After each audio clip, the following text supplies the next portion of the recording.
Hello, my name is Michelle Ruiz. I am the program coordinator at the US Latinx Art Forum.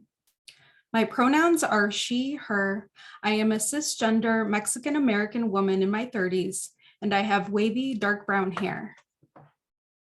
As we begin this event, I would like to take a moment and acknowledge our ancestral grounds and support Indigenous peoples' ongoing stewardship and struggles to protect their resources and homelands.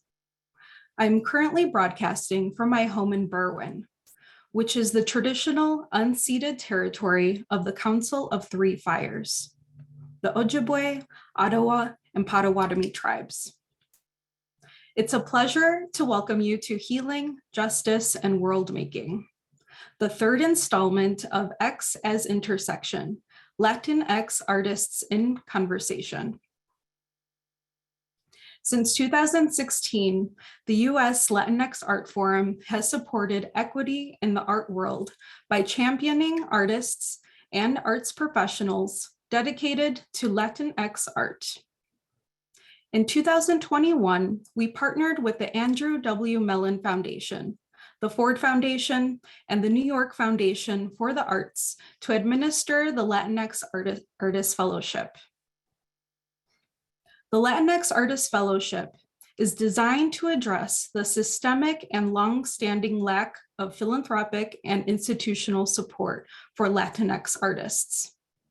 The fellowship awards $50,000 in unrestricted funds to each member of the multi-generational cohort of 15 visual artists each year for an initial commitment of 5 years. This award is the first significant prize of its kind and celebrates the plurality and diversity of Latinx artists and aesthetics. We are honored to be a part of this groundbreaking initiative. Tonight's event marks the final installment of X as Intersection series, which has brought the inaugural cohort of fellows into conversation with curators who share a sustained commitment to Latinx art. We are thrilled you have joined us this evening, and we look forward to the next chapter of this series, which will feature the next cohort of fellows. We plan to close our event with a Q&A facilitated by our moderators. We invite you to submit your questions using the Q&A function below. It is our pleasure to introduce our co-host for this evening. Marcela Guerrero, the Jennifer Rubio Associate Curator of the Whitney Museum of American Art in New York, and Cesario Moreno, the Visual Arts Director and Chief Curator at the National Museum of Mexican Art in Chicago, Illinois.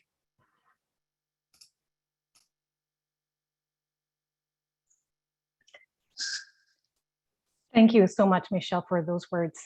And good evening, everyone, and welcome to tonight's panel.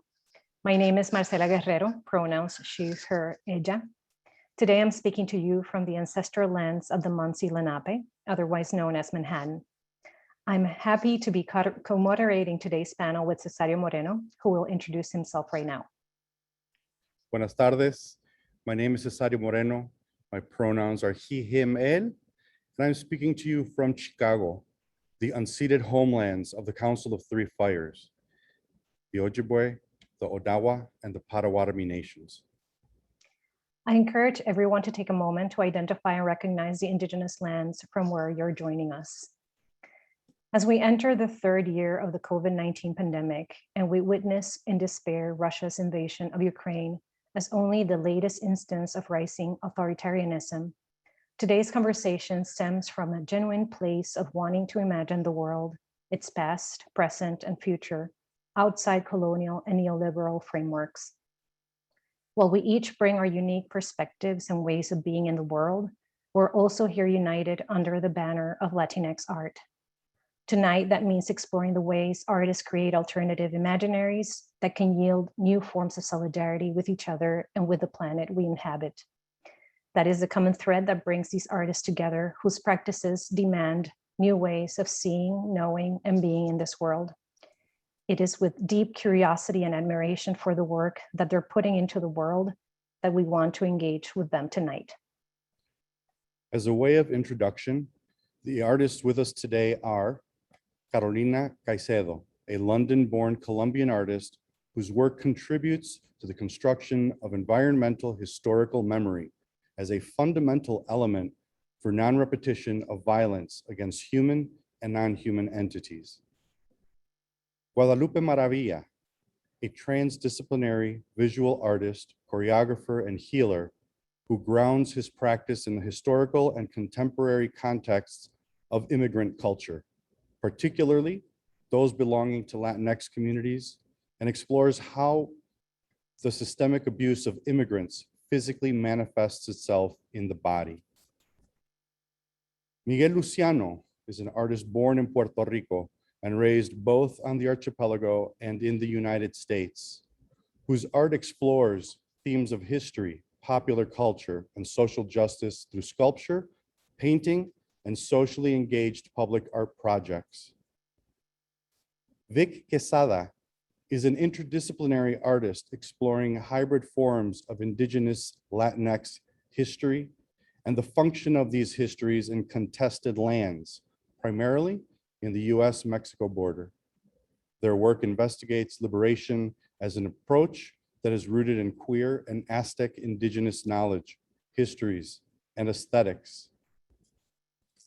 And last but not least, Brooklyn-born Juan Sánchez is one of the preeminent Nuyorican artists working in painting, photography, printmaking, and video. His work confronts the United States colonial domination of his parents' homeland of Puerto Rico, its struggle for independence, and the numerous obstacles facing Puerto Ricans in the United States. To fully understand the rich practice of each of these artists would require hours of conversation and close observation of their works. Instead, the purpose of today's panel is to look at one specific angle of their practice and to spark the interest in you to learn more.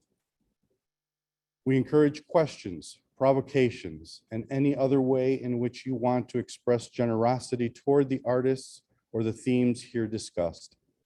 While the ideas articulated this evening will undoubtedly be personal and profound, we welcome a casual atmosphere where curiosity prevails. With that said, Marcela and I will pose questions to each of the artists, and afterwards, we will have 10 minutes of conversation among the artists before opening to questions from the audience. Feel free to use the Q&A function at any time. You don't have to wait until the end. And send your questions to individual artists or to the group. If you have any technical difficulties, please let us know using the same box, and our team will do their best to help you. Andy, first slide. Thank you, Cesario. This portion of the conversation of the night will be in Spanish. Carolina, ¿cómo estás? Espero que estés bien. Hola, muy bien, gracias. Sí, muy bien. Mira, yo quería empezar con una pregunta porque yo estoy segura que muchas de las personas que nos están escuchando esta noche han tenido la experiencia y la oportunidad de ver tus esculturas, tus dibujos, instalaciones, videos, que hacen referencia a la justicia ambiental a través de tus investigaciones sobre represas y ríos. Y claro, esto es una gran simplificación, lo siento. Pero hoy me interesaría hablar específicamente, Andy, you can go to the next slide, please. Me gustaría hablar específicamente de cómo ves representado al ser humano o dónde se halla en tu trabajo. Específicamente, ¿hay una relación entre ser humano y ambiente que buscas redefinir o cómo se ve esto representado en trabajos como genealogía de la resistencia y en los que luchan por la vida no pueden llamarse muertos? Bueno, gracias primero que todo por la invitación. También estoy súper contenta de estar en conversación con los artistas que conforman el panel y a los intérpretes, les intérpretes que nos están ayudando hoy. El ser humano es íntegro a todo mi trabajo, o sea, y precisamente parte de lo que busco hacer es redefinir la relación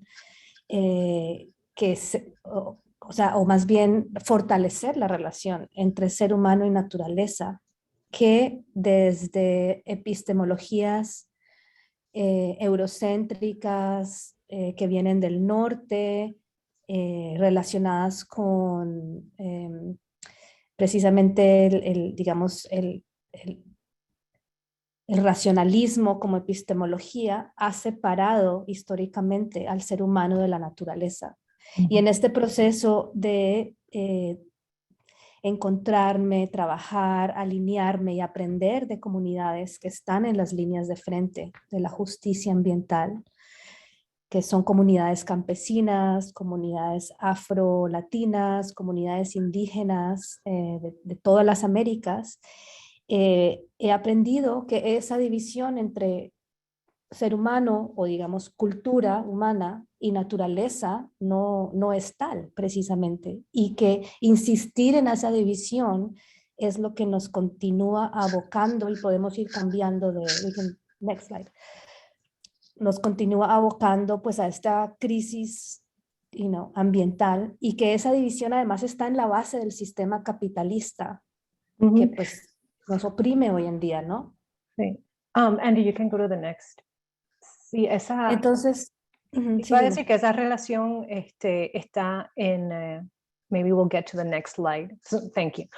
Esa relación que dijiste de fortalecer el vínculo entre naturaleza y ser humano está bien clara en esta obra específica por claro, la parte claro, y son visual. nombres. Entonces esta obra que se llama Genealogía de la Resistencia está inspirada en un árbol de ceiba, que es un árbol que en Puerto Rico, por ejemplo, es súper presente, ¿no? Son árboles bien grandes con unas raíces que salen por encima de la tierra. Y este árbol de ceiba está conformado por nombres de personas que han sido asesinadas en los últimos años. Esta iteración particularmente que se presentó el año pasado en la Trienal del Museo del Barrio, compilaba nombres de personas asesinadas en todo el mundo de los últimos 2 años, precisamente por su resistencia ambiental. Entonces las raíces, el tronco y todo el follaje está conformado por estos nombres, precisamente pensando en, pues no solo como en un árbol genealógico, partiendo de ahí, en cómo construir un árbol genealógico de la resistencia, pero realmente entendiendo que estas personas son las raíces de estos movimientos, ¿no? Que están liderando estos procesos de justicia ambiental. Y se ven en muchas otras partes de mi trabajo, o sea, con series como Las Cosmoatarrayas, pues estas atarrayas están tejidas a mano por personas que existen, de carne y hueso, ¿no? No vienen del aire, ¿no? Entonces hay muchas cosas que apuntan digamos, a ese conocimiento encarnado que tiene que ver con la memoria muscular y que está intrínsecamente relacionado a una geografía o una hidrografía, en el caso de un río, ¿no? Y que señala a esa relación de donde surgen los conocimientos precisamente para tejer atarrayas, para tirar la atarraya, para pescar, para pedalear o para cuidar de ese ambiente, ¿no? Y por el que estas personas se ven amenazadas, asesinadas.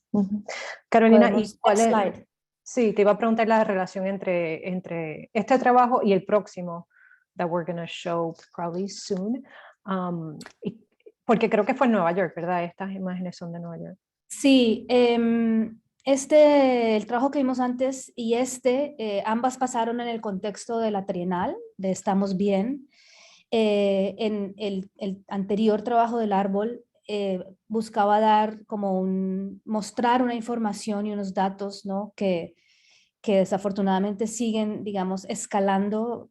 Hace una semana salió un reporte de Frontline Defenders, que es una organización no gubernamental, donde otra vez Colombia ocupa el primer lugar de líderes y ambientalistas asesinados en el mundo.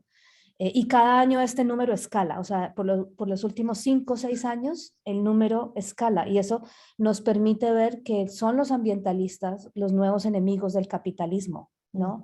Y es muy importante además este trabajo porque te permite ver las geografías en donde estas violencias, no solo contra las comunidades y sus líderes, sino contra la naturaleza, están sucediendo, ¿no? Y cuáles son las relaciones entre estas geografías. Y nos damos cuenta que son los ríos, los bienes comunes que tienen forma de minerales, de petróleo, de agua, son en donde suceden estas cosas. Y este espacio que pudimos construir de manera colectiva se llama Los que mueren por la vida no pueden llamarse muertos. Fue un espacio de poder honrar el nombre de estas personas y poder abrir un espacio también como pues de sanación colectiva, en donde nos permitimos como colectivo, como comunidad, llorar la pérdida de estos ancestros en la lucha, pero también rememorar sus luchas y sentirnos inspirados por sus luchas. Y aquí abrimos un espacio para que el público pudiera traer un pagamento en la forma de un elemento compostable, flores, comida, frutas. Next slide.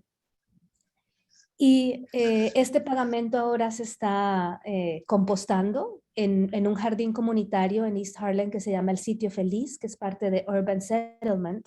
Can go next slide. Y entonces, next slide, please. La siguiente, por favor. Gracias. Ahí estamos ahí haciendo el proceso de composta. Y bueno, ahora todo el mundo está invitado. Mayo 7 va a haber el momento en que sembramos un árbol conmemorativo. Va a ser un árbol endémico de la región de Nueva York. Se llama shadbush. Es un árbol que da una pequeña baya comestible. Y vamos a sembrar este árbol en honor a todas estas personas. Es un árbol conmemorativo, memorial, en donde podamos, digamos, regresar a honrar el nombre de estas personas y recordar sus luchas y sentirnos inspirados por sus luchas. Y esto tiene que ver, ya para terminar y pasar al siguiente artista, con algo que las comunidades siempre están al frente, no solo de la justicia ambiental, sino de la utilización del lenguaje empoderado también. Y ellos, las personas que pierden un líder o una lideresa ambiental cuando son asesinados, en vez de referirse a ese acto como un asesinato, se refieren a ese acto como la siembra de esa persona. Okay. Si piensas, por ejemplo, en Berta Cáceres, Sí. esta gran ambientalista de Honduras, nosotros nos referimos a ella, a ese momento como la siembra de Berta Cáceres. Y eso ha inspirado también este gesto de sembrar un árbol, ¿no? Y de pensar en que nos quisieron asesinar, pero no sabían que éramos semilla. Qué hermoso. Carolina, una última pregunta. ¿Dónde va a ser eso, la siembra del árbol? El 7 de Eso va a mayo? ser sábado, mayo 7. Vamos a tener una mesa redonda también con una activista colombiana y 2 activistas de Arizona, porque aquí en Estados Unidos no se asesinan a los activistas, pero hay un acoso legal horrible que es casi como un asesinato en vida, lo que sucede en el caso estadounidense. 2 mujeres, Tohono O'odham, Amber Ortega y Lily Jo Davis, que enfrentaron un caso legal federal por proteger su territorio ancestral de la construcción de la pared entre Arizona y México. Y eso va a suceder en un jardín comunitario que se llama El Sitio Feliz, que queda en Urban Settlement. Urban Settlement East Harlem. Eso es creo que 104. No me acuerdo muy bien cuál es el cruce de calles, pero si buscan Urban Settlement East Harlem van a encontrarlo. Ok, muchas gracias, Carolina. Gracias. Andy, you can go to the next slide. And then the next. So, Lupe, how are you? Hola, ¿cómo estás? Hola, hi everyone, thank you for coming. Gracias por invitarme a todos los que están aquí, Latinx Fellowship. So I wanted to start, we can say so much as with any of the artists here, but we can say so much about your practice. But I wanted to kind of focus on one topic specifically, which is, that so much of your practice has been about healing your body and mind from traumatic life experiences. Those who are familiar with your practice will probably know this very well. But when did you realize that this individual process could be applied to the collective? And in what ways have you sought to make your work expand and reach people with similar life experiences? Yeah, no, thank you. That's a great question.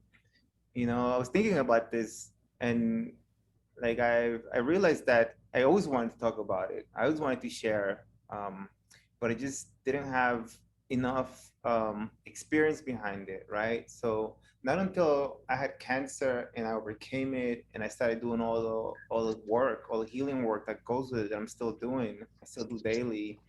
I realized that I have a lot to offer to someone that is undocumented or was undocumented. You know, I was undocumented about 37 years ago. So I had a lot of time to process this, right? I actually had a lot of time to deal with this trauma. I experienced how it manifested in my body, how it turned into a cancerous tumor, how I overcame it, and how I'm healing it. So it's like it's been such a long process. And based on all my experiences, I'm like, okay, now I can offer, what I've learned with others. So hopefully they don't go through what I went through, which is let this trauma just manifest in your body and just let it sit there, right? So over this time, I've learned that, next slide, please. I learned that there's many ways to heal trauma. It's either like something as simple as getting therapy, but therapy is expensive, right? Like most undocumented immigrants cannot afford therapy. It's super expensive, and that's a start, right? Another thing is just like really being connected to your spiritual practice, whatever that may be, right? Another thing is what you're ingesting, not just what you're eating and put in your body, but also what you're watching, what you're reading, what you're looking at all the time, what you're listening to, right? That's ingesting, and that can also affect your mental health as well. But so it was, for me, it's been kind of like an easy transition to go from working with the documented to like reach out to the undocumented community or the cancer community, right? But today, like literally today, I had like a life-changing moment, and I'm still kind of like, well, I don't even know how to process this yet. I just got a message from ex-military, U.S. military that was part of I guess attacking during the Civil War, being I guess maybe in the death squads in El Salvador, asking me for forgiveness because he also needs to heal. Wow. Right. And this is something that I'm just like, what? Like you in El Salvador, in Nicaragua, killing my people, and this is why I'm here. You're asking me for forgiveness. Like, this is just like, and it's part of the healing. This person has PTSD, right? And now with the war that's happening, like I also have PTSD. Every time there's like a war, like, all the Gulf wars and everything we had, I got to meditate 2-3 times a day just because I'm dealing with this trauma, right? Of war, of being a child in a war. So same goes to all the soldiers that were there. Also, I never thought about that, right? Yeah. Like the Americans that actually were creating this violence. Similarly to what's happening right now in Russia, there's 20-year-olds being sent to kill people, right? They're kids. Yeah. They're gonna have to deal with this later if they survive. So it's really interesting how layer this is. And in a way, I think if we go to the next slide with Planeta Welex, I know you made some specific sound baths for people who were cancer patients or survivors, but it didn't really matter, right? Like, anyone could go. So it's a very personal process. At the same time, the person who goes and experiences one is healing whatever, either traumas or things that are happening in their lives. It's regardless of that, you're providing this. Anyway, you if you want to say a little bit about Planeta Welex. Yeah, so Planeta Welex, it was a really great opportunity to have a healing space outside, especially during the pandemic, right? Like I think everyone during the pandemic realized they all have something to heal. So it was like the perfect timing for it. We were able to meet outside. In some cases, we reached around 1,000 people that came, right? I've been doing all these sound baths in the church, community centers, in galleries and museums, but of like 20, 15 people, right? But this was the opportunity for us to kind of expand and reach a lot of people that were in need of healing work. So, it was really beautiful because we had a fire pit and we had a firekeeper that, anything that was being released was going to go into the fire. We had sound healers, the medicinal garden. So it was like a really beautiful moment. Yeah. I mean, that the time of it was like really important for me, at least. And if we go to the next one, people will be able to see one example that's a little bit more discreet in the gallery. But I'm also, maybe we can land on the next slide because it's such a powerful image. It's like these goddesses, you know, you're walking towards the middle. This is when I saw it, at least at PPLW, my experience was like, you know, these are, you know, these figures that are protecting me when you walked into the space. Mm-hmm. Yeah, I see them as, that's why they're called disease throwers. I feel like they're protectors, you know, and the name, and, you know, they have claws and they're very powerful. I was thinking a lot of like the, you know, the Mayans and like how their deities and deities from all over the world, like they're feather serpents, they look like demons, you know, they're fierce, right? But they're the protectors, they're the ancestors. So that's kind of like where the name comes from, and yeah, I guess some of the aesthetic qualities of them also come from that. Yeah, in the Q&A, maybe we can go talk a little bit about timeline, because it's so interesting that you mentioned ancestors, but we're obviously in the press and experiencing these and thinking about the future of healing. But I'll let Cesario take it over. Thank you. Thanks. Thank you very much. Now we're going to talk with Miguel Luciano. He's a Nuyorican activism and Puerto Rican history. Seems to continually feed your imagination.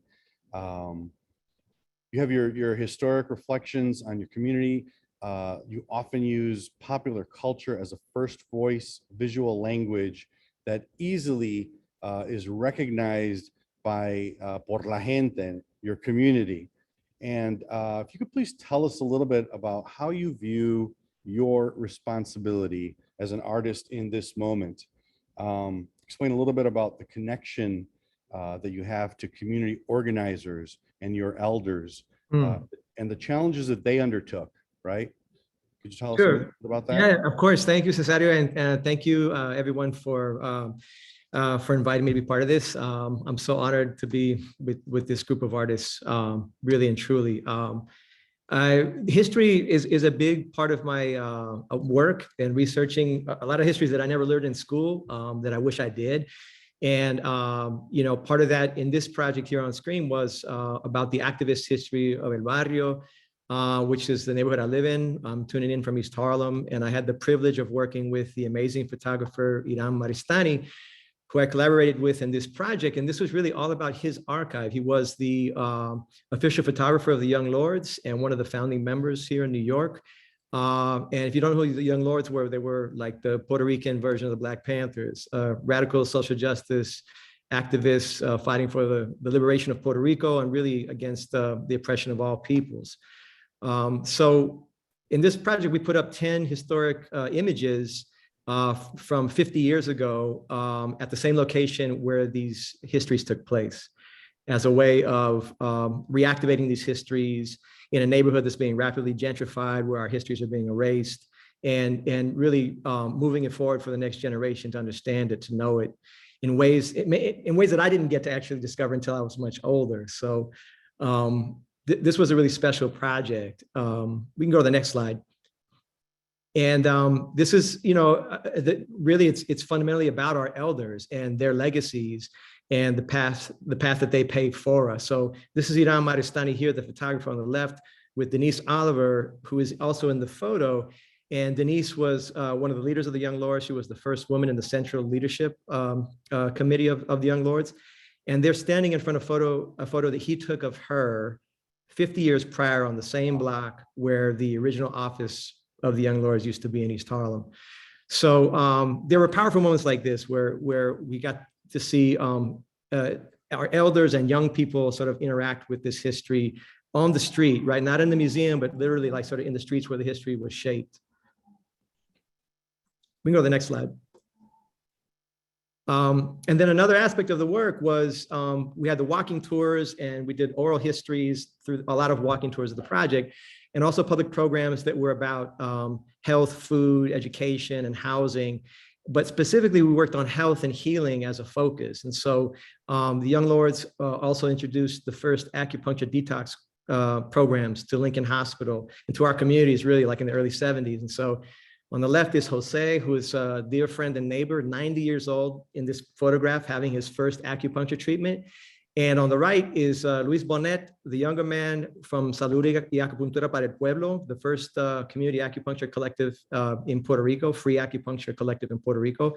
And he's giving a treatment to Walter Bosque on the right, who was one of the original Young Lords that started the acupuncture programs at Lincoln Hospital in the 70s. And so this image of intergenerational healing for me was really powerful in these moments that, you know, where we were looking at two generations of activists who are still healers and still very much giving back to our communities on the daily.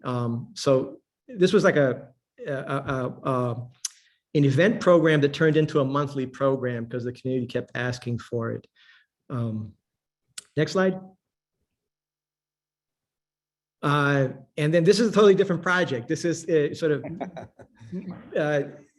this is moving into a residency project that was part of it, the Metropolitan Museum for the past several years, ended last summer, called the Civic Practice Partnership. And the residency was really an opportunity for artists who have community-based practices to think about how to use the museum as a resource in service of the work we do in our communities. And so when I was invited to be at the Met, this exhibition was being planned, which was very serendipitous, about Taino art and history. And you know, when I started, I was thinking a lot about representation at the museum, you know, asking like, where are we there? Where's Puerto Rico? Where are Latinx folks? Where's the Caribbean? And there's very, very little there, but I was lucky that this exhibition was happening. So this semi, this Taino semi on screen is probably the most important Taino object in the collection. And I got to be very close with this object, and eventually working with James Doyle, a curator there at the time, got to make a 3D scan of the object. And sort of what I was thinking about is how do I actually remove the semi from the museum symbolically and return it to our communities, right? Liberating it from the museum symbolically, really. And I got to explore. Beautiful. That is beautiful, by the way. Thanks. So the next slide, you go to the next slide. So what that turned into was using the Met's in-house technology through the imaging department. We made it a scale replica, eventually in bronze, that you see here, that was amazing. And it was the exact, you know, object in bronze that we debuted in East Harlem over the summer. And we presented it on a pedestal that became like an altar space in a community-based gallery called Galería del Barrio on 104th Street. And this was our way of sort of like, you know, of reintroducing the Sami to the community and giving people access to it directly, so that there's no vitrine. You could come up and touch, you know, the Sami, learn from it. We adorned it with fruit and flowers from Puerto Rico, and made it as Caribbean as we could here in East Harlem. And next slide. And then we brought the Sami into the street, and we had a huge block party. And this was like the culmination of the residency, was really, you know, this originally was an object that was about ceremonies of protection and healing for our community. And so we invited elders from the Taino spiritual community to give a blessing and to welcome the Semi. We had bands that performed, we had a lechon, we had like a proper block party. And it was the first block party on 104th Street in 2 years since COVID. So there was a lot of joy and a lot of healing energy and a lot of hugging. And it was beautiful, and it was all centered around the Sami. So it was called Semi Libre, the project, which was a play on words in terms of thinking about the Sami itself being kind of semi-free from the museum. Mm-hmm. But yeah, this was the project. That's beautiful. That's beautiful. It was a true welcoming home for the Sami. You know what, we'll talk a little bit later on when we're all together, but thank you so much, Miguel. That was a great explanation of what excites you and what inspires you. My pleasure. Thank you. Marcela, back to you. Thank you, Cesario. I feel like we're newscasters here. So Vic, I hope you're doing well. Your camera must be coming soon. So I wanted to talk to you about rascuachismo, and I feel for those who perhaps are less familiar with the term, rascuachismo is a concept coined by Tomás Ibarra Frausto, the greatest of all times, that refers to a working class sensibility that finds new uses for everyday objects. So with that being said, and I feel like there's a lot, I feel like there should be a book about rascuachismo from an intersectional perspective, because there are so many artists doing such incredible work, and you're one of them. However, your rascuachismo is a queer rascuachismo that unsettles the boundaries of where an object ends and where art begins. And more importantly, perhaps, is that your queer rascuache aesthetic is informed by Aztec philosophy, which allows for a disrupting and questioning of other binaries. Could you speak to how these ideas are present in the work? And I'm also interested in the ways that you see clay as a medium that materializes these ideas. Yeah, thanks for asking me all these questions, Marcela. I am really, just grateful to be on this panel with you and with other amazing artists too. My name is, I just wanted to, reiterate my name and my pronouns, Vick, Quezada, they, them. And I'm also, I am speaking to you from the indigenous land of the Quinnipiac, currently in New Haven, Connecticut. And so, yes, a lot of my work, a lot of it is, I integrate rascache aesthetics, and also especially, I think that it's important for me to say that I'm really interested in making works with clay, because clay is a political, it's literally a political material. It is from the land. It is like the essence of the earth. And so this is, I'm really interested in like the materiality of objects, because there's this scholar who I follow, and her name is Lisa Lowe. And Lisa actually talks about the artifact that appears to, this is her quote, it's, "The artifact appears to abbreviate the whole course of history into a finite object, while simultaneously refusing to yield the infinite multiplicity." So basically, the way that I engage with objects is, I feel like there is this material history embedded into them. And this comes out in my works, and which is how I sort of already talked about why I use clay, right? But then I also use rascache, like I'm a rascache artist as well. And basically, this is sort of autobiographical, as well as it's an autobiographical practice. It's like I can just share a story with you. My father, he actually, him and his brothers, they built cars out of like junkyard scraps. I mean, literally from the ground up. So sort of with this sort of like survivalist mentality, he passed along this language to me. So it's like a language that I've learned to use. And, I don't try and romanticize it, because I know that what happens when the work moves into the institution, it changes, but also it's embedded into who I am. So this is the dialect that I speak, and it comes out in my work. We can go, could we go into, okay, great. Right, and so something else sort of about my work is, it's sort of a way of like working out sort of past histories, and I do this with this piece particularly called Table Remains. And what I'm thinking about in this piece particularly, is about institutions and the way that institutions have the way that they've disciplined people, and sort of the way that they've been a site for assimilation in terms more specific to Catholic missions. There's like this long history of Indigenous people getting schooled and disciplined through these institutions. So this is sort of how it materialized into this piece. Yeah, this is this really stopped me in my tracks when I saw it at El Museo. so powerful. And, you know, as someone coming from a museum with such canonical, you know, minimalism, you know, these categories, this just blew, like, I saw things that I know and better represented through your work than in, I don't know, say a Carl Andre work. Anyway, but we can go to the next perhaps to talk about, and materials. This is a maguey, right? And you also incorporate corn, which is really interesting to think about. And perhaps the one with the next one, I think there's a reordering. But can you talk, this is so interesting because it has the natural elements, the clay, and also found objects. Right, absolutely.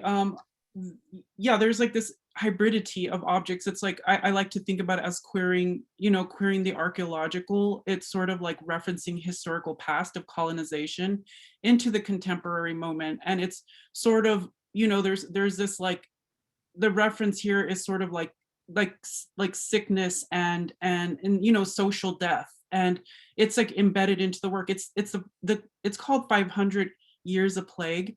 And basically, when the Spanish colonizers came, they infected people with smallpox purposefully. And now then we think about what's happening in this contemporary moment, we're also contending with the way that capitalism and colonialism is still pushing that death drive, you know, and it impacts everybody. And it's, so yeah, this is something very present in this piece. Mm-hmm. And the next one is also really powerful because there's a living organism here. There's mice, and you know, it's so interesting. I think I heard you talk about, and you can say it, but it also made me think of the border and how that is another binary. It's not a natural one. Can you elaborate on that a little? Sure. I think that the borders and binaries are basically all sort of a manifestation of, you know, settler colonialism and imperialism. They're sort of they're constructed to uphold power and supremacy. And with this particular piece, I was trying to think about like the way that, you know, like the gender binary, thinking about borders, but also at the core and at the center of it is like land and like queer fertility. So these are all things that are coming up in this piece. Thank you. I'm sure there will be many questions and we can keep talking during the Q&A. Thanks, Vic. Thank you. Cesario, back to you. Thank you, Marcela. Juan Sánchez, you are such a well-established and esteemed artist. Thank you so much for being here. And obviously your career, you know, it goes back to the late 70s. And throughout that time, you've often been inspired by our fragmented world, our struggles for social justice, your cultural identity, and sometimes your spiritual sensibility. Please describe for us, let us explain how your new body of work, I believe like the 5-year-old series, how it now fits into your extensive career. Well, let me begin that, you know, Puerto Rico is the oldest colony, and it was dominated, you know, for 5 centuries under Spanish colonialism, and then came the invasion of Puerto Rico. And I mean, we're the oldest colony, and we are also the oldest people that has been fighting and resisting for so many years. The immigration, the forced immigration of Puerto Rico into the United States, I am a product of that. I'm a native Brooklynite. My parents came from Puerto Rico in the 50s.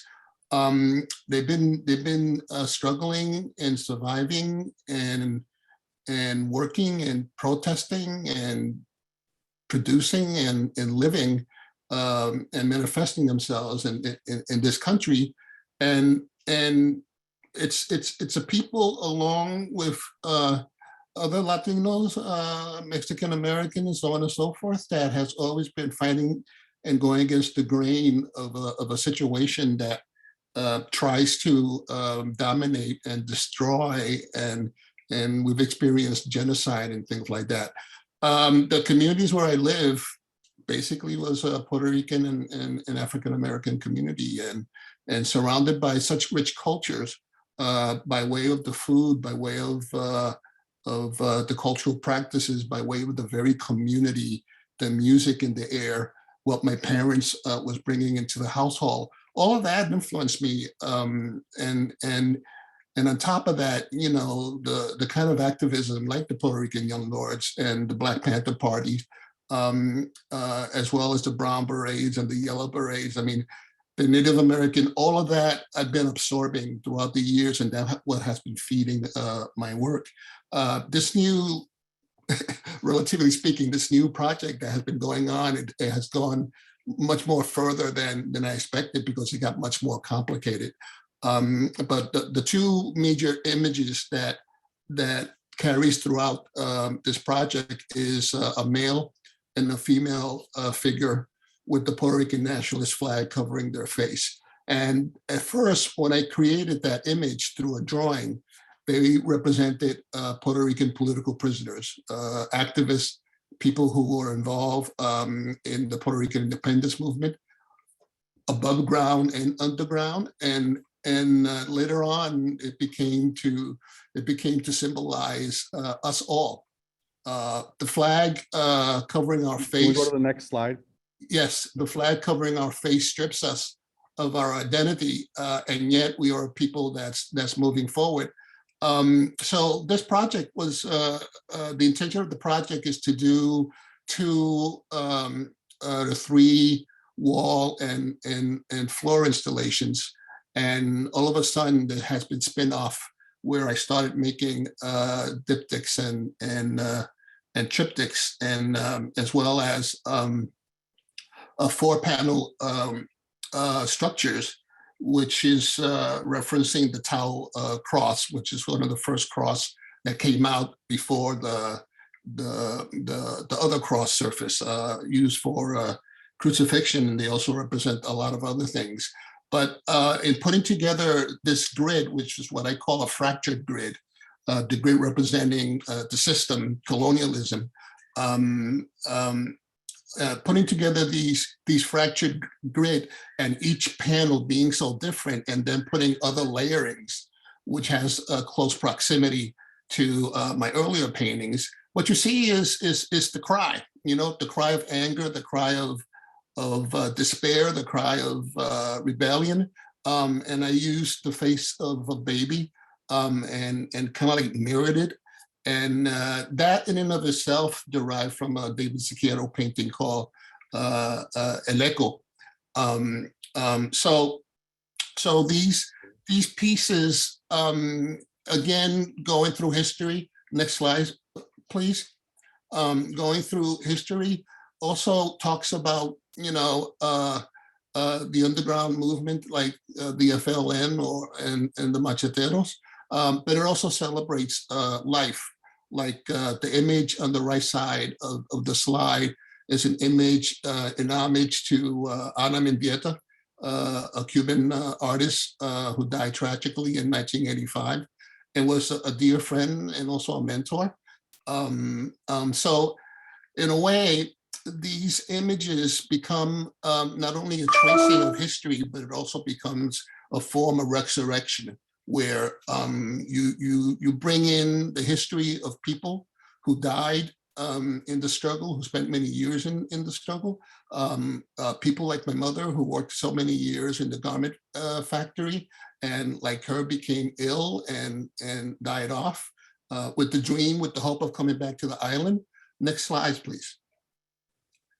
And so I decided to kind of like, with this grid structure and this fractured grid, dealing with these two images, overlaying other elements on top, but they become much more diffuse, much more dark, you know. Even though there are moments of celebration, it's a very dark, almost minimalist structure pattern. And people can close in on it and look at the very surface of it. And it's almost like digging up, you know, from the ground, all this history, all this pain, all this rebellion, all this struggle. Next slide, please. And so on the left side, you have examples of the triptychs, again, composed of 12 by 12 inch panels joined together. And on the other, the right side is a proximity to the installation that I want to do with just these panels alone. Each one of these panels was done individually. So they're all unique. And the goal is to do at least a 20 by 20 feet installation for the wall and for the floor. But the pieces that you've been seeing beforehand, these are pieces that just kept generating. And so from the initial intention, it has grown to a much larger body of work. Wonderful. Wow. I love the first image, and then this one, how they sort of they're bookends for your series that you're doing here. Okay, Andy, let's go to the next slide, and we were going to start the Q&A among the artists.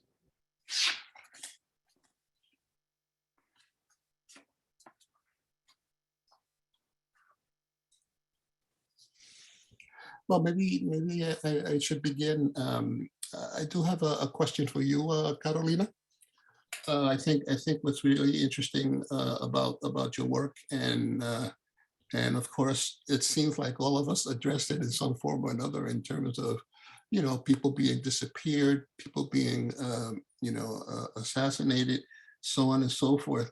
What I'm intrigued about your work is particularly El Árbol de Selva, where you name, you memorialize all these individuals, and I kind of feel that they also, take the form of some kind of resurrection.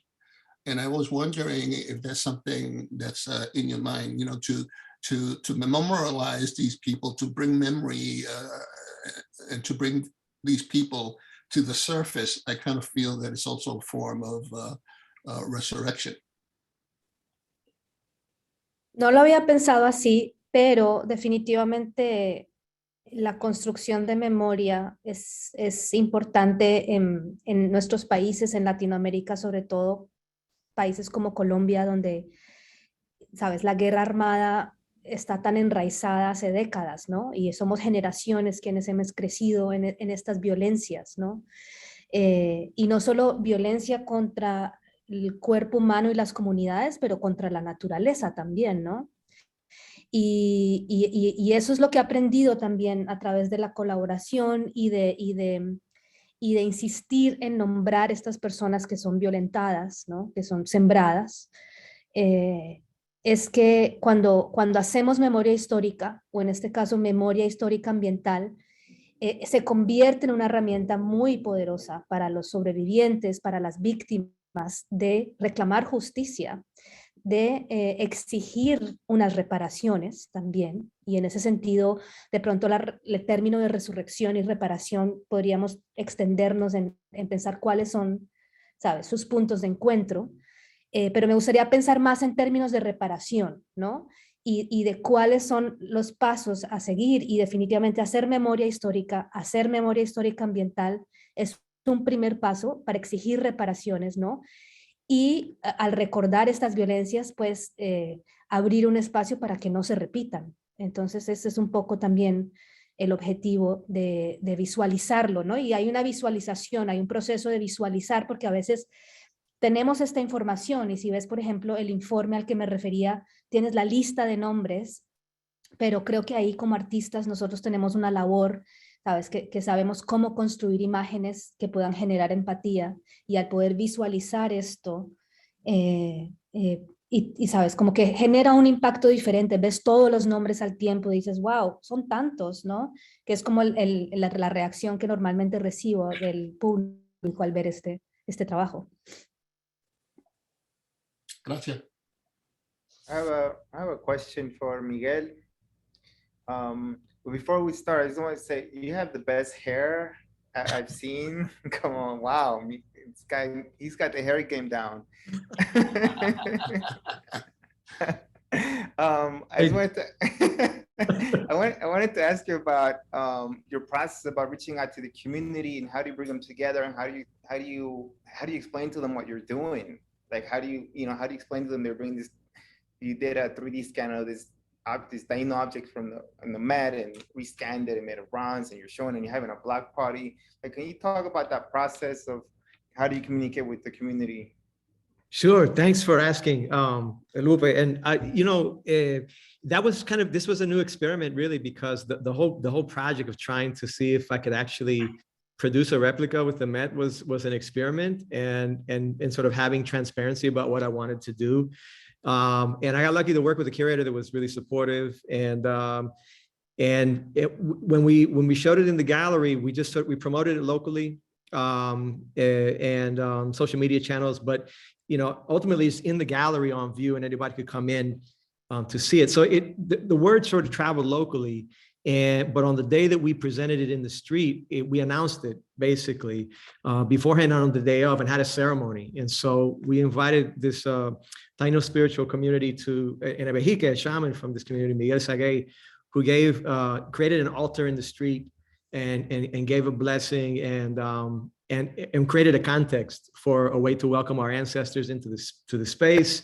And it was a really symbolic kind of reclaiming of our heritage, of our indigenous roots for all Taino descended people, really. And so it was rooted in that, and also in connection to our African roots and heritage in the Caribbean. So the music that was also part of the event was very intentional. It was grounded in Dominican Republic and Haiti, which is where that semi is probably from, but we don't know for sure. We know it's from the Caribbean, and Bombay Plena. And we had all these different things that were combined to activate our traditions. And the truth is that people got it. It's like it was a rare opportunity to get this close to something that felt so real. But Taino heritage is very much a part of the consciousness of the Puerto Rican, New Rican community. The symbols are all over, our community in many ways still. So it was just, I think, another level of making those connections real without a vitrine, that blocks us from understanding it. And also in a free context, right? That was also the experiment. What's it like when we can determine the context and also the terms of our own engagement with our own culture and history, right? So it's kind of still a work in progress. Thank you for asking, but can I ask you a question also at the same time? Because I'm so inspired by your work, Lupe, and I really mean that, because when we offered these healing spaces with elders in our community who started the acupuncture programs, et cetera, I cannot tell you, I've never been as moved in a gallery space as I have been with your work with the disease throws when they're activated. And I mentioned this before, but I went last weekend again. When they're static, they're still powerful, but when they're activated, you feel the vibration running through you from the feet to the top of your head, and you can't help but feel impacted, right?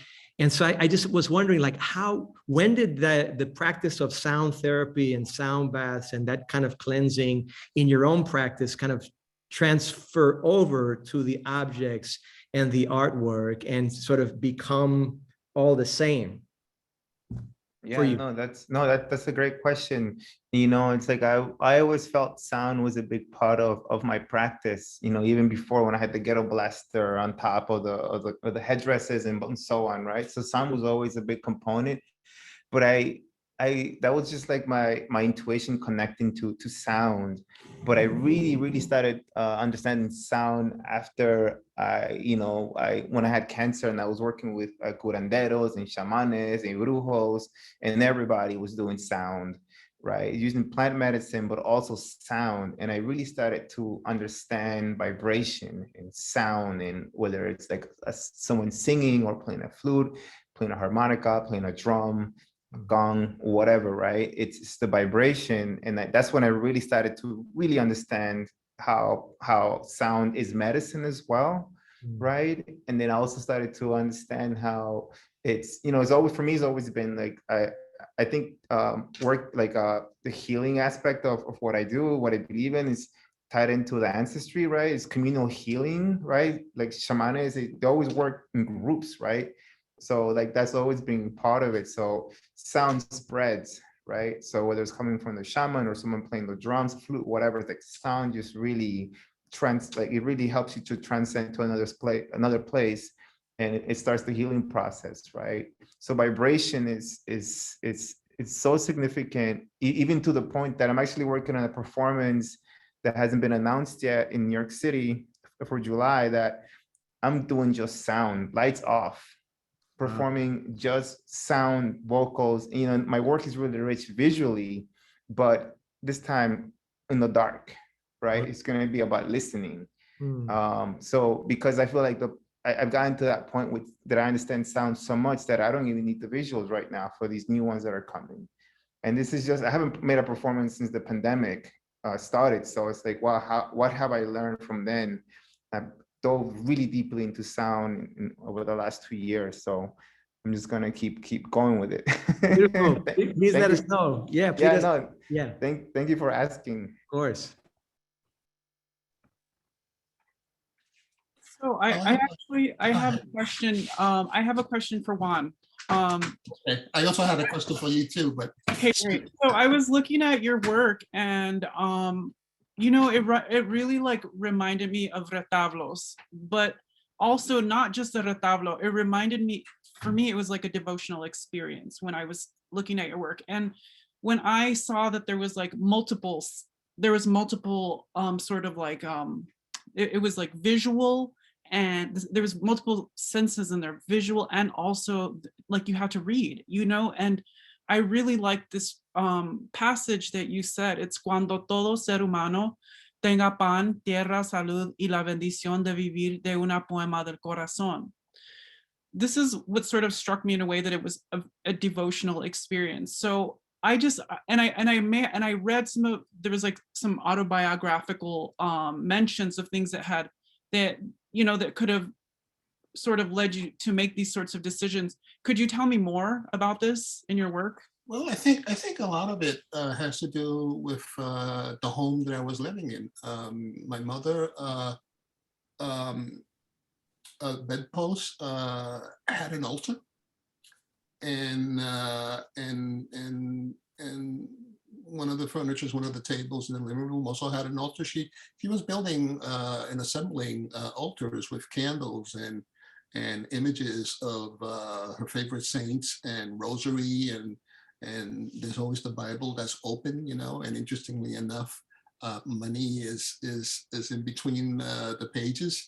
There's the water with the penny inside, you know. I mean, all of these things, which is very Catholic, but at the same time African and Taino.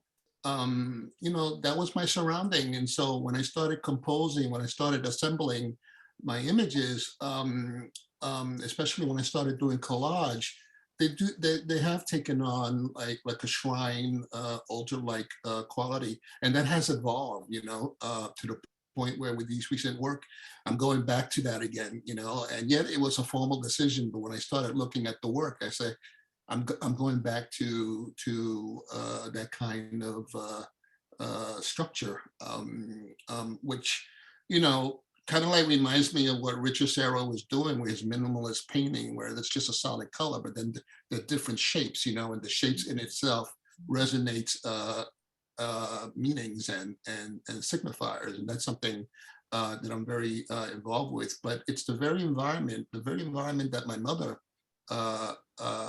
made at home, and going into the botanicas in the neighborhood and so on and so forth. The rosaries, the rituals when a family, a loved one dies, all of that has fed me to the point where I'm trying to, you know, make a statement from a political, social vantage point, but at the same time, I can't help but embed certain elements that kind of like evokes a spiritual, you know, quality. Absolutely. Thank you. But I do have a question for you, if time allows. The Table Remains piece, all your pieces are wonderful, but when I saw that piece in El Museo del Barrio, it also blew me away. And it blew me away in terms of where it come from, right? A domestic, you know, baking, you know, instrument. And what really moved me is that it has so much references, so much meaning, so much significance, and yet you were able to embody it in such a minimalist form. And yet the clay also resonates all of these other, layerings, so I started looking at it a lot, not only what was on the wall, but also you had a table with a number of those pieces laid out, and I couldn't help but, think about, my mother and her baking and her cooking skills and that sense of communal, exchange and sharing. And you put it up there in such a way that it became far more larger. It became something like, we're talking about a people. We talk about a world. I don't know if you would like to articulate a little bit more about that. I don't think I posed a question, but please. Sure. Well, I think that the bigger picture of like these trays, or I mean, the symbolism of the tray is that they're mass produced, and they exist in institutions, schools, and jails.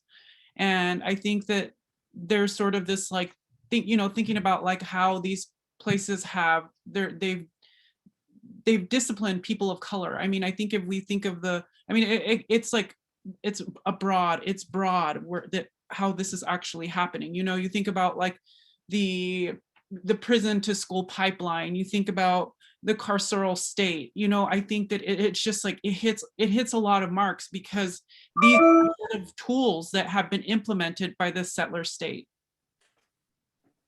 Well, one last thing that as I heard you talking, the one thing also that I felt was so powerful is that it's a piece that puts you in a very self-reflective state, and that's where I was able to reach, my experience, with that tray, and everything else that I carried. But it was very self-reflective, which I guess would take it onto an existential and spiritual plane.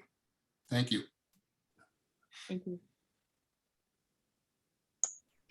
So maybe this might be a good time to open it up. There's some wonderful questions coming in, and I know some have been answered. There's so many great ones, but I'll start with a question, and maybe, not everyone has to answer. Don't worry about providing an answer to this is to the artist, but whomever feels compelled to do so, that would be great. So the question is, how do you all manage developing healing spaces and objects for others in relation to healing yourselves? That is, how do you protect your own mental, spiritual, physical health and sovereignty in the face of so much individual and collective need?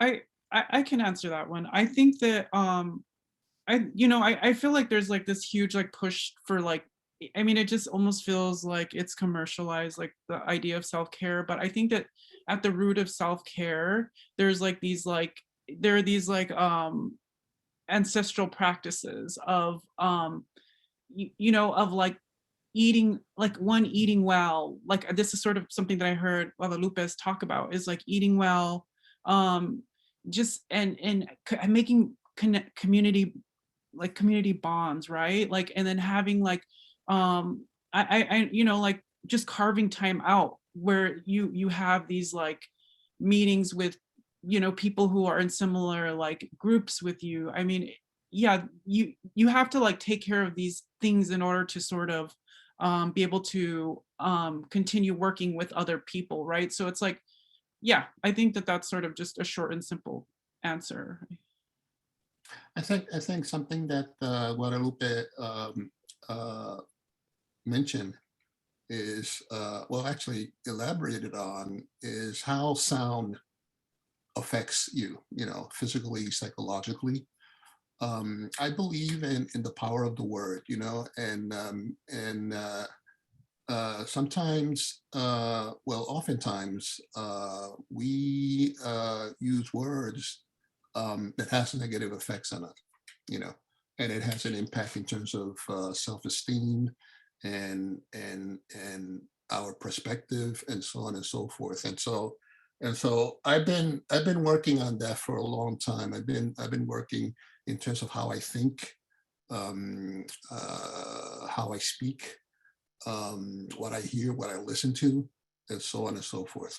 That's why with Maravilla's piece, you know, I'm excited over the possibility of being in the dark and just listening to the sounds that you will create. I tend to listen to my music with my eyes closed unless I'm working in my studio, but I like to close my eyes, go inward, and absorb that music, whether it's a bomba plena or jazz or rhythm of blues or whatever. I like to internalize that, but at the same time, what you say, what you confess, can either heal you or hurt you, you know, and that's something that I feel is very important for me and for a lot of people, you know, confess life and not death. Yeah, to follow up with Juan too, I was thinking, you know, a lot of the work that I do when I'm teaching like these group meditations has to do with exactly what Juan was talking about, because I believe in intention, right? And also it's like really good to put our intentions out there as a group. You know, I believe that that's how a lot of the healing work that I do is like, I believe that we are our own medicine, and we have the ability to heal ourselves as individuals. No one's going to heal you with a magic wand. My gongs are not going to fully heal you, right? But we'll put you in the place for you to do the work yourself, right? So it is about intention. It is about believing that you will overcome this illness or whatever obstacle that you have in front of you, and doing the work to overcome it. So like totally, it is about what you're thinking, and about being optimistic about life, even though the world is really bad to you, or you know, the world is falling apart. Somehow you got to keep your optimism, right? You know, with what's happening with the war right now in Russia, like, you know, I saw this interview of this woman and her child, and she was talking about how she still has to joke around with her children, even though like in her mind she's terrified, but she's being optimistic about it, and she's almost lying to herself, but it's working because it's keeping the energy of the children happy, right? Just for a couple of minutes at least, or whatever it may, you know, however long it may last, right? But like it is kind of like it's a mind thing. Healing is all in the mind, and we'll have that power to heal. One thing that I could say is that what connects all of us, and it's really a pleasure hearing you talk about your work and looking at the work, at the artwork, is that these are acts of faith. You know, we create the work with all the intention that when it goes out there, it will have a positive impact and will build upon what we want to build on. So I think that's what connects us. There's many other things, but I think the act of faith is something that really ties us together. Oh, Miguel, I was actually going to ask you a question that's in the chat, and I think I wanted to hear your answer. And also for people who are still with us, Carolina had to leave because she had to catch a flight. So apologies if you don't hear more from her. That's the reason why. But there's a question, and I'm interested in your perspective. It says, the Anishinaabe Chippewa writer Gerald Visenor, and please someone correct me if I'm saying that wrong, created the term survivance to move away from the idea of pure survival in colonial situations and transform the persistence and resistance into a flourishing. Is this a notion that informed your work intention with the violence and continued coloniality of reality? Wow, that's a great question. Wow. You know, I'm trying to think how to answer that. I'm working on an exhibition right now with Iram Maristani, who I spoke about earlier, and we have a 2-person show that's opening the 24th of March at the Binghamton University Museum of Art, and it's called Joy, Play, and Resistance. And it's those 3 themes, and together for me have been really important to think about, because the joy and the play are so necessary when there's so much pain. And so it's part of our healing, you know, with a lot of deep, deep love for each other in our community. And so when I think about Juan and in connection to this panel, I mean, Juan is so near and dear to me. I was very honored to be in this cohort with him because he's one of my mentors and one of my dear friends, but someone who I think of who has so much love for his people and his community. And that was one of the most inspiring things about his work when I discovered it. And it spoke to me. And it was, and he gave love to me also, like as a young artist, and many of us. And I look forward to being an elder that can do the same for another generation. But the importance of our intergenerational connections, our intergenerational healing, working with the young lords and thinking about how many of them sacrificed to give to others and to provide for others. Hiram, who I mentioned already, not only was he the official photographer of the Young Lords, he also ran the free breakfast programs in the community and did a lot of things that people didn't know about, to help take care of others. And then Walter Bosque, who was in the slides, is still holding healing spaces, still offering that. And so the legacy of 50 years of healing and trying to sort of create space to welcome people in, to connect with each other. When we had those acupuncture workshops or healing spaces, it was open to everybody. And a lot of times people from the neighborhood would come who don't necessarily like each other on the daily, but would sit down in a space together and open up and have an auricular therapy treatment. And something beautiful and unexpected happened over a period of months that I have never experienced, where there was just a peaceful connection between everybody and something that transcended any differences. So I know that's a long answer, but I think that the deep love that we have to have for our community and for each other is so critical, and that we have to also celebrate and have joy and have play. And if you ever go to Juan's studio, you're going to have the best music all the time playing. Like he says, it's alive with music, and you can't help but feel that way when you're there. So I'm so honored to be here with you, Juan. Honestly, I tell you that all the time, but it's true. Likewise. Very nice. Thank you so much. That very inspiring words, and obviously coming from our creative, imaginative community, we expect nothing but that from you, and that connection of creativity and spirituality. One last question, I think, for the evening. We'll talk a little bit about the importance of collectively processing grief and the importance of doing it in a bodily manner. And specifically how important that is to a future, to the future. If any of you want to speak about that, please.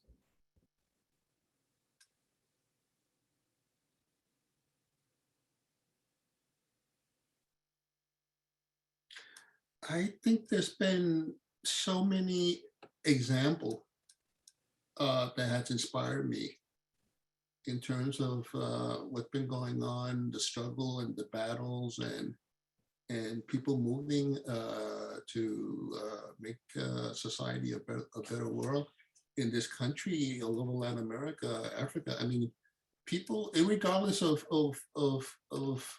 what is thrown at us, we have a tendency of getting up and to move forward. And of course, there is death along the way, but the point of the matter is that we have a spirit of not giving up, and we have a spirit of not letting go in terms of who we are and why we are, you know. And we also recognize, you know, that all of this has to do with evil, you know, and that's what we're fighting against, you know. And the attitude is, I'll be damned if I give up, if I let this, you know, take me down. So the fact that there has been so many generations going back thousands of years that has kept resisting, and the fact that we are here because of that resistance and our knowledge of that and our continued manifestation, you know, because we're thinking about the future generation. I mean, I think that's basically what it comes down to, you know, and it goes beyond just the physical, you know. We've seen that manifestation enter into the metaphysical, you know, and that's why we're here. That's why we're still alive. We're struggling. And once in a while we say, ouch, but we're moving forward because that's who we are. We need to continue existing. Vic, I see you moving.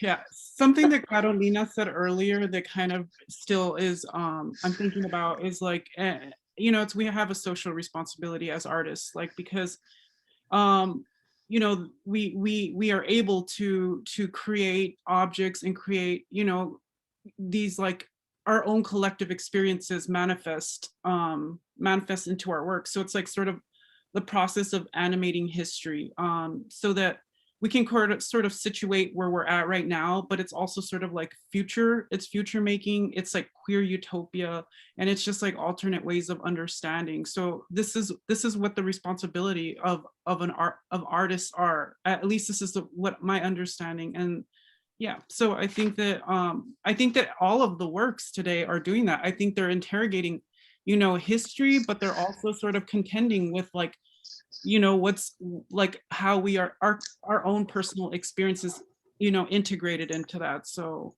yeah, it's world making.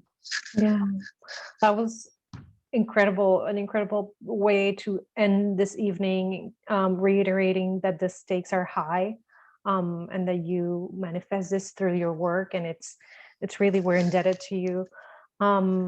So I just want to conclude the evening. I see some people have left, but this has been so informative and so special. So thank you to the artists, Carolina, Lupe, Miguel, Vic, Juan, for stimulating conversation. We would also like to thank Michelle Ruiz and Mary Thomas and the rest of the team at USLAF.